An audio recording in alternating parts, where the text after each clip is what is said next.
네, 오늘 새벽에 하나님께서 주신 말씀 마태복음 6장 16절에서 18절까지 말씀 우리 같이 보겠습니다. 마태복음 6장 16절에서 18절까지 말씀 우리 같이 한 목소리로 읽겠습니다. 금식할 때에 너희는 외식하는 자들과 같이 슬픈 기색을 보이지 말라. 그들은 금식하는 것을 사람에게 보이려고 얼굴을 흉하게 하느니라. 내가 진실로 너에게 이르노니 그들은 자기 상을 이미 받았느니라. 너는 금식할 때에 머리에 기름을 바르고 얼굴을 씻으라. 이는 금식하는 자로 사람에게 보이지 않고 오직 은밀한 중에 계신 내 아버지께 보이게 하려 함이라. 은밀한 중에 보시는 내 아버지께서 갚으시리라. 아멘. 할렐루야. 말씀에서 귀하는 내가 저와 여러분의 있기를 소망합니다. 어제 저희 교단에서 총회에서 하는 영적 대각성 집회를 다녀왔습니다. 서울 강서구 쪽에 있는 강남교회에 갔다 왔는데요. 거기에 이제 이 대각성 집회 강사 목사님으로 오신 분이 광주 무돌교회 김민호 목사님이라고 예전에 제가 목포에 있을 때 한 달여 정도 그 밑에서 이제 부교육자로 있었습니다. 근데 목사님 오셔서 말씀 전하시는데 참 도전이 되는 말씀들을 많이 하시더라고요. 젊은 시절에 목회를 이제 담임 목회를 가서 목회를 하는데 이 주보를 색깔별로 만들었대요. 그래서 뭐 하얀색 주보는 그냥 예배 때 오시면은 드리고 9시가 예배 시간이 지나서 오면 노란색 주보를 줬대요. 옐로 카드라고. 노란색 주보를 따로 줬다고 그래요. 그래서 이제 이 옐로 카드가 3장 정도 모이면 나중에는 이제 빨간 주보를 레드 카드, 빨간 주보를 만들어서 줬다고 그래요. 예배 늦지 말라는 것이죠. 그래서 예배 끝나고 보면은 서로 이제 이 주보 색깔을 보고 오늘 왜 늦었어? 이제 좀 일찍 좀 나와. 이게 서로 막 이야기할 정도로 그렇게 티나게 되었다고 합니다. 뿐만 아니라 주보에 이제 왼쪽 오른쪽을 나눠서 이제 교인들 명단을 다 기재를 했대요. 그래서 왼쪽에 뭐 장모님들부터 교인들 이름을 다 적어놓고 이제 또 한쪽 면에 비워놓고 하는데 전도를 하면 왼쪽에서 오른쪽으로 옮겨준답니다. 교인 이름이 왼쪽에서 오른쪽으로 넘어간 것이 이제 전도한 사람만 그렇게 넘어간다는 거예요. 이제 한 해가 거의 끝날 때쯤 되면 이제 아직도 왼쪽에 남아있으면 아니 왜 아직도 전도를 못했냐고, 얼른 애굽에 있지 말고 쭉 가나안 땅으로 넘어오라고, 요단강 건너서 얼른 가나안 땅으로 넘어오라고 전도하라고 그렇게 티나게 했다는 것이죠. 젊은 시절에는 그렇게 목회를 했다고 그럽니다. 근데 요즘은 이제 그렇게 하진 않으신대요. 예전에는 그런 강하게 이야기하고 또 얼마나 우리 목사님들 목회하실 때 순종을 강조를 했는지요. 철저한 것을 얼마나 중시했는지요. 그런데 지금 현실에 보면 얼마나 신앙적으로 타협해버리는 것이 많은지 모릅니다.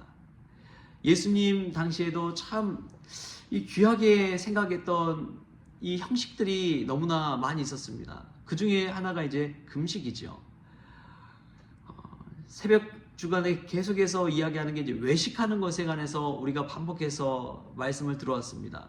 구제하는 것, 은밀한 중에 하라고, 기도하는 것, 골방에 들어가서 하라고, 남들에게 보이기 위한 그 외식하는 그런 행태를 보이지 말라고. 이제 세 번째가 이제 금식하는 것에 관해서 예수님께서 말씀하고 있습니다. 사실 금식은 참 장점이 많습니다. 금식하는 것은 참 은혜로운 것입니다. 하나님 앞에서 절제하고 음식 먹는 것을 끊고 멀쩡한 맑은 마음을 가지고 정신을 가지고 하나님 앞에 금식하며 나아가는 거 얼마나 귀한 것인지요. 그래서 어떤 분들은 중요한 결정을 앞둘 때 3일 금식하고 하나님 앞에 기도해보고 그리고 결정을 하잖아요. 그만큼 금식은 귀한 것입니다. 온전히 하나님 뜻대로 순종하며 나아갈 때 금식과 절제를 했어요. 그런데 이 금식도 자주 하다 보면 어느 순간 하나님에게 보이기 위한, 하나님의 뜻을 알기 위한 금식이 아니라 나중에는 사람들에게 보이기 위한 금식이 되어 버린다는 것입니다. 예수님 당시에도 그대로 드러났어요. 예수님 당시에 이제 바리새파 사람들이 있었잖아요. 그 중에 이제 우리가 잘 아는 사람이, 대표적인 사람이 이제 사도 바울과 같은 사람이 바리새인이었습니다. 바리새인들과 또 에세네파라는 그러한 사람들이 있었는데 너무나 다르죠. 에세네파 사람들은 아예 저기 광야 같은 데 가서 금욕적인 생활을 하면서 사는 사람들이었어요. 금식을 뭐 밥 먹듯이 하던 사람들이었습니다. 그러나 그들은 사람들에게 길 어귀에서 사람 많이 모인 곳에서 자신의 신앙을 드러내기 위한 금식이 아니었어요. 그 차이가 좀 있습니다. 누가복음에 보면은 바리새인과 세리 기도가 나오잖아요. 그 바리새인이 세리를 보면서 자신은 일주일에 2번 금식한다고 막 이야기를 합니다. 자신의 믿음을, 자신이 얼마나 믿음이 좋은지를 드러내기 위해서 10의 1조도 드리고 일주일에 2번 금식하고 막 그런 이야기들을 하는 것이죠. 그럼 금식한다는 것은 참 좋은 것이었지만 어느 순간 그것이 형식이 되고 자신의 믿음을 드러내는 수단이 되어버리면 믿음이 변질되어 버립니다. 처음 금식은 하나님을 만나기 위해서, 내가 정말 하나님 뜻대로 순종하기 위해서 내 자신의 탐욕을 버리고 절제 가운데 아름다운 성령의 열매를 맺기 위해서 시작했는데 그게 나중엔 변질되어서 사람에게 보이기 위해서, 내 자신이 믿음이 좋다는 것을 형식적인 것으로 나타내기 위해서 하는 수단이 되어 버립니다. 우리의 믿음도 이런 경우가 얼마나 많은지요. 마치 신앙생활 오래 하다 보면은 직분을 받잖아요. 직분을 받는 것이 마치 군대에서 계급장 받듯이, 내가 나이가 들었으니까 오랫동안 신앙생활을 했으니까 마치 계급장 받듯이 하는 그런 형식적인 경우가 얼마나 많이 되어버렸는지요. 우리가 처음 그 마음과 뜻을 잃지 않기를 바랍니다. 금식을 왜 합니까? 하나님 만나기 위해서 하는 것 아닙니까? 목회도 저는 마찬가지라고 믿습니다. 성공하는 목회가 무엇일까? 막 부흥시키고 교회 크게 만들고, 그게 과연 성공한 목회인가? 목회하면서도 행복한 목회는 하나님과 내가 은밀한 중에 더 깊이 교제하는 것이 행복한 목회가 아닌가 싶습니다. 남들에게 칭찬받고 인정받고 잘한다고 박수받고, 이런 행복한 목회라는 것은 가장 처음 하나님과 내가 기쁨과의 관계, 이 부담스러운 관계가 아니라 기쁨과의 관계, 은밀한 중에 참 내 마음을 알아주시는 그 하나님의 사랑을 체험하는 관계, 그것이 가장 귀한 것 아닙니까? 근데 이게 형식이 되어져 버리고 굳어져 버리면 금식하는 것, 신앙생활을 하는 것 가지고 남들을 정죄하고 비난하기 시작합니다. 율법화 되어가는 거예요. 아무리 좋은 것이라도요, 굳어지면 생명을 해치게 됩니다.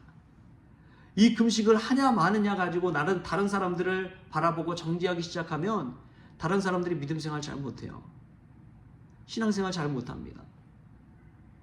생명의 길로 하나님 만나기 위해 나왔는데 이 금식이라는 것, 이 구제라는 것, 이 종교적인 형식 틀이라는 것, 그걸 가지고 정죄하기 시작하면 새로 예수님 믿겠다고 한 사람들은 나만 할 수가 없는 거예요. 하나님 만나서 구원받고 생명 얻기 위했는데 어느 순간 이러한 금식과 형식이, 율법이 그 사람을 죽이는, 생명을 해하는 데 이르게 되는 것입니다. 예수님의 복음은 생명을 살리기 위해 오신 줄 믿습니다. 어제 참 대각성 집회 가서 은혜를 많이 받았는데요, 첫 말씀이 그거였어요. 하나님의 살아계심을 믿습니까? 거기 모인 분들이 거의 다 목사님들이거든요. 반절 이상이 다 목회자들입니다. 목회자들이 모였는데 처음 그 말씀이 그거였어요. 하나님의 살아계심을 믿으십니까? 하나님의 살아계심을 믿으십니까? 성경을 펴보십시오. 첫 말씀이 무엇입니까? 태초에 하나님이 천지를 창조하시니라. 이 창조주 하나님을 믿습니까? 우리가 믿는다고 하면서도 은연중에 보면 믿지 못하는 불신앙이 우리 가운데 있잖아요. 하나님의 살아계심을 믿는데도 왜 걱정 근심하는지, 왜 염려하는지, 왜 안 된다고 생각하는지, 어느 순간 보면은 가장 믿음 좋아야 될 사람들이 하나님의 살아계심을 믿지 못하고 주저앉아 두려움과 걱정과 염려와 스트레스 속에 살아가는지요. 그것을 회개하며 나아가라고 하는데 참 마음이 도전이 되더라고요. 사랑하는 성도 여러분, 우리가 형식, 금식, 절제 너무나 좋은 것입니다.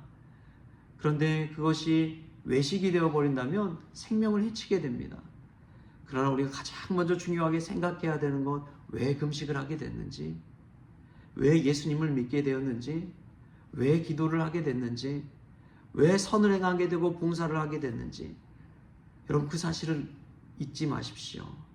하나님 만나기 위한 것이 가장 첫 번째입니다. 하나님과의 은혜, 하나님과의 관계를 세워가는 것이 가장 먼저 되는 것입니다. 거기에 직분은 아무 소용이 없습니다. 오직 이 새벽 시간에 우리가 하나님 만나는 복된 시간 되었으면 좋겠습니다. 내가 정말 살아계신 하나님을 믿고 나아가는 귀한 시간이 되었으면 좋겠습니다. 살아계신 하나님, 창조주 하나님을 바라보면서 하나님 앞에 엎드리며 나아가는 그런 귀한 시간 되었으면 좋겠습니다. 직분, 허례허식은 다 내려놓고 온전히 나의 영혼이 하나님을 바라보는 그 시간, 그 기도하는 그 시간이 이 새벽 시간 될 수 있기를 주신 예수님의 이름으로 축원합니다. 기도하겠습니다. 주신 하나님 감사합니다. 우리가 얼마나 허례허식에 쌓여서 내가 믿음이 좋은지를 드러내려고 했는지요. 주님, 바리새인들처럼 일주일에 2번 금식하면서 자신의 믿음을 드러내려고 하는 우리의 옹졸한 마음, 율법적인 마음을 이 시간 내려놓기를 원합니다. 아버지 하나님, 정말 그 모든 것 내려놓고 하나님과 나와 은밀하게 만나는 귀한 시간이 이 새벽 시간이 되어지게 하여 주시옵소서. 기도하는 시간, 남들이 보지 않는 그 시간에 하나님 바라보며 살아계신 하나님이 나와 함께 하심을 체험하며 강하고 담대한 인생을 살아갈 수 있도록 주님 도와주시옵소서. 세상의 염려, 걱정, 근심은 다 떠나가게 하여 주시고 하나님의 살아계심을 바라볼 때에 내 곁에 임마누엘 동행하신 주님을 바라볼 때에 우리 안에 그 누구도 줄 수 없는 평안이 임할 수 있도록 주님 도와주시옵소서. 모든 것 감사하며 예수님의 이름으로 기도하옵나이다. 아멘. 우리 주님이 가르치신 기도로 오늘 새벽 기도를 마치겠습니다. 하늘에 계신 우리 아버지여, 이름이 거룩히 여김을 받으시오며 나라가 임하시오며 뜻이 하늘에서 이루어진 것 같이 땅에서도 이루어지이다. 오늘 우리에게 일용할 양식을 주시옵고 우리가 우리에게 죄진 자를 사하여 준 것 같이 우리 죄를 사하여 주시옵고 우리를 시험에 들게 하지 마시옵고 다만 악에서 구하시옵소서. 나라와 권세와 영광이 아버지께 영원히 있사옵나이다. 아멘.